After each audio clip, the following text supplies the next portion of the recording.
మేము పక్షి ఛానల్ నుంచి వచ్చాం మేడం. చెప్పండి, కూటమి పాలన దరిద్రంగా, దుర్మార్గంగా, దారుణంగా ఉంది కదా. నువ్వు క్వశ్చన్ అడుగుతాండవా, నువ్వు చెప్పిందా నన్ను చెప్పమంటాండవా?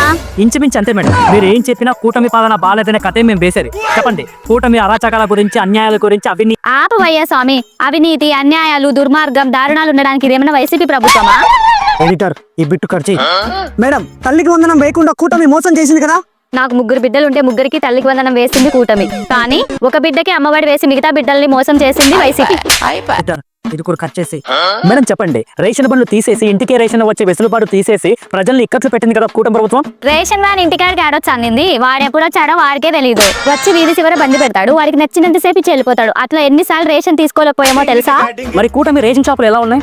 ఈ షాపుల్లో రేషన్ తెచ్చుకోవడమే బాగుంది. మాకు వీలైనప్పుడల్లా ఇప్పుడు బియ్యం సరుకులు తెచ్చుకుంటాం. కూటమి ఏం చేసినా మా మంచికే చేస్తుంది. ఎడిటర్, ఇది కూడా కట్. ఇంకెన్ని కట్ చేస్తారు? మీకు ప్రజల పాలన కట్ చేసినా ఇంకా బుద్ధి రాలే. ముందు మీరు మీ పేపర్లో అబద్ధపు రాతల్ని కట్ చేయండి, మీ ఛానల్లో అసత్యపు గుతల్ని కట్ చేయండి. కనీసం ఈసారి ప్రతిపక్ష హోదా అయినా వచ్చాది. ఇంత చెప్పిన తర్వాత కూడా మీకు అర్థం కాలేదా?